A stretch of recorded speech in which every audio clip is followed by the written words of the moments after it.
प्रभु के अमृत वाणी ना सुन लो राम की अमर कहानी ना प्रभु के अमृत वाणी ना प्रभु के अमृत वाणी बोला हृदय भर पर बसा लो राम भजन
निर्मल गालो बोला हृदय भर पर बसा लो राम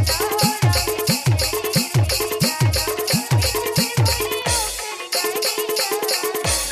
में बोलियो कर गाली ना प्रभु के अमृत वाणी ना प्रभु के अमृत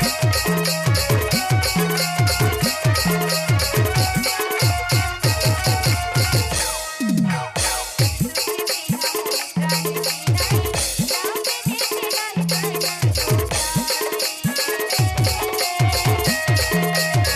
ओकर करगी हंसने सीखो लगे ही